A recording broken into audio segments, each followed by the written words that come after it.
భారతరత్న మాజీ భారతదేశ ప్రధానమంత్రి కీర్తిశేషులు శ్రీ రాజీవ్ గాంధీ గారి వర్ధంతి కార్యక్రమాన్ని హైదరాబాద్ నగర కాంగ్రెస్ పార్టీ తరఫున ఏర్పాటు చేసి ఈ కార్యక్రమంలో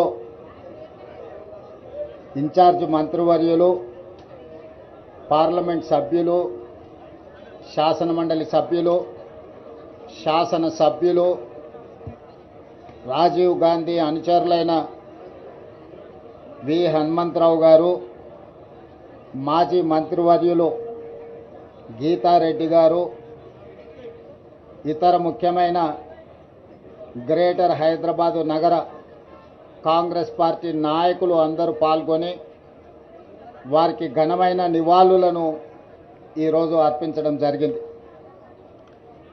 ప్రపంచ దేశాలలో భారతదేశానికి ఒక గుర్తింపు, గౌరవము,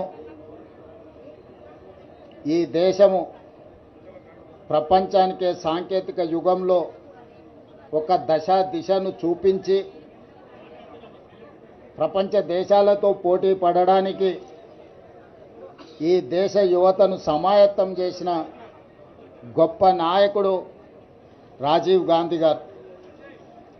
రాజీవ్ గాంధీ గారు ఈ దేశం కోసం ప్రాణాలు అర్పించిన మహాత్మా గాంధీ గారి స్ఫూర్తితో, ఈ దేశ ఐక్యత కోసం, సమగ్రత కోసం ప్రాణాలు అర్పించిన శ్రీమతి ఇందిరాగాంధీ గారి యొక్క స్ఫూర్తితో ఈ దేశ అభివృద్ధిలో భాగస్వామి అవుతూ దేశ సమగ్రతను కాపాడడానికి మూడో తరం కూడా ప్రాణాలు అర్పించి ఈ దేశ సమగ్రతను కాపాడిన ఒక గొప్ప నాయకుడు రాజీవ్ గాంధీ గారు. ఈనాడు ఈ తరం, ఈ సాంకేతిక విప్లవం, ఈ కంప్యూటర్ యుగం, 21st సెంచరీ అని మనం ఏదైతే చెప్పుకుంటున్నామో ఈ దేశానికి అందించిన గొప్ప నాయకుడు రాజీవ్ గాంధీ. టెలికాం యుగం కానీ, కంప్యూటర్ని కానీ, ఈరోజు మన ఆర్థిక అభివృద్ధికి కారణమైన ఈ సాంకేతిక విప్లవాన్ని ఈ దేశానికి అందించిన గొప్ప దార్శనికుడు, గొప్ప నాయకుడు రాజీవ్ గాంధీ. ఇదే కాదు, మహిళల అభివృద్ధి పట్ల, మహిళలకు ఆర్థిక వెసులుబాటుతో పాటు రాజకీయాలలో సముచితమైన స్థానం ఉండాలి, కుటుంబాన్ని చక్కదిద్దే మహిళ స్థానిక సంస్థల్లో కానీ ప్రజాపాలనలో కానీ భాగస్వాములను చేస్తే దేశం వేగంగా అభివృద్ధి చెందుతుంది అని భావించి స్థానిక సంస్థల్లో ఈ దేశంలో మొట్టమొదటిసారి మహిళా రిజర్వేషన్లను తీసుకొచ్చిన గొప్ప నాయకుడు రాజీవ్ గాంధీ గారు. ఎన్నో సరళీకృత విధానాలను ముందుకు తీసుకువెళ్లాలని, ఈ దేశంలో పేదలకు సంక్షేమం అందాలని, ఈ దేశం అభివృద్ధి చెందాలని కలలుగన్న గొప్ప నాయకుడు రాజీవ్ గాంధీ. వారి స్ఫూర్తితో యూపీఏ చైర్పర్సన్గా శ్రీమతి సోనియా గాంధీ గారు తెలంగాణ రాష్ట్రాన్ని ఏర్పాటు చేయడం జరిగింది. ఆనాడు శ్రీమతి ఇందిరాగాంధీ గారు వీరమరణం పొందినప్పుడు వారు మెదక్ పార్లమెంట్ నియోజకవర్గం తెలంగాణ నుంచే ప్రాతినిధ్యం వహించడం జరిగింది.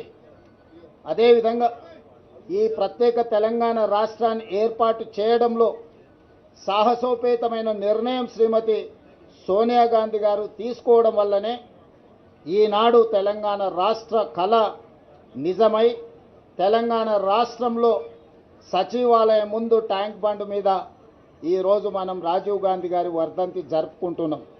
ఈ తెలంగాణ ప్రజలకు రాజీవ్ గాంధీ, సోనియా గాంధీ గారు, ఇందిరాగాంధీ గారి కుటుంబంతో అవినాభావ సంబంధం, విడదీయరాని అనుబంధం. ఒక కుటుంబానికి ఉన్న అనుబంధానికంటే ఒక గొప్ప అనుబంధం ఈరోజు గాంధీ కుటుంబానికి, తెలంగాణ 4 కోట్ల ప్రజలకు పెనవేసుకున్నది. తెలంగాణ ప్రజలు, తెలంగాణ రాష్ట్రం ఉన్నంతకాలం గాంధీ కుటుంబాన్ని స్మరించుకుంటూ ఆ కుటుంబం, ఈ ప్రాంతం, ఈ ప్రజల కోసం చేసిన సేవలని గుర్తు చేసుకోవాల్సిన బాధ్యత ప్రతి ఒక్కరి మీద ఉన్నది. అందుకే ఈనాడు మేమందరం రాజీవ్ గాంధీ గారికి ఘనమైన నివాళులు అర్పించి రాష్ట్ర అభివృద్ధిలో వారి స్ఫూర్తితో ముందుకు వెళ్తాం. వారి స్ఫూర్తితోనే ఆనాడు చట్టసభలలో కూడా మహిళలకు రిజర్వేషన్లు ఉండాలి అని 2013లోనే రాజ్యసభలో ఆమోదింపజేసిన నాయకురాలు శ్రీమతి సోనియా గాంధీ గారు. ఈనాడు రాజీవ్ గాంధీ గారి వర్ధంతి సందర్భంగా నరేంద్ర మోడీ గారిని మేము డిమాండ్ చేస్తున్నాము. రాజీవ్ గాంధీ స్ఫూర్తితో తక్షణమే శాసనసభలో లోక్సభలో మహిళా రిజర్వేషన్లను అమలు చేయడానికి అవసరమైన చట్ట సవరణ తక్షణమే తీసుకురావాలి. మీ చిత్తశుద్ధిని ప్రదర్శించాలి. మెలికలు పెట్టి తిరకాసు పెట్టి రాజకీయ ప్రయోజనాల కోసం మహిళా రిజర్వేషన్లను మీరు దుర్వినియోగం చేయకండి. 2023లో పార్లమెంటులో మీరు ప్రవేశపెట్టిన మహిళా రిజర్వేషన్లకు 100% అన్ని రాజకీయ పక్షాలు మద్దతు పలికినా అందులో కూడా మీరు మెలక తిరకాసు పెట్టడంతో ఈనాడు మహిళా రిజర్వేషన్లను అమలు చేయాలంటే మళ్ళొక్కసారి రాజ్యాంగ సవరణ చేయాల్సిన పరిస్థితి వచ్చింది. అందుకే తక్షణమే ప్రత్యేక పార్లమెంటు సమావేశాలు ఏర్పాటు చేసి ఎలాంటి శశపిశలకు ఎలాంటి చర్చలకు తావు లేకుండా తక్షణమే 33% శాసనసభలలో లోక్సభలో మహిళా రిజర్వేషన్ల కోసం మీరు బిల్లు ప్రవేశపెట్టండి. 100% కాంగ్రెస్ పార్టీ ఇండియా కూటమి సంపూర్ణమైన మద్దతు మీకు ఇవ్వడం జరుగుతుంది. అంతేకాని మహిళా రిజర్వేషన్ల ముసుగులో మీ పార్టీ ప్రయోజనాల కోసం అవసరమయ్యే చికాకు కలిగించే అంశాలను చట్టసభలో ప్రవేశపెట్టకండి.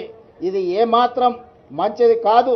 మహిళల పట్ల మీకు గౌరవం ఉన్నా మహిళా అభ్యున్నతి కోసం మీ ప్రభుత్వం పని చెయ్యాలి అని అంటే తక్షణమే రాజీవ్ గాంధీ గారి స్ఫూర్తితో వారి వర్ధంతి సందర్భంగా మేము నరేంద్ర మోడీ భారత ప్రధానమంత్రిని డిమాండ్ చేస్తున్నాము. తక్షణమే మహిళా రిజర్వేషన్ల బిల్లును లోక్సభలో రాజ్యసభలో తీసుకురండి.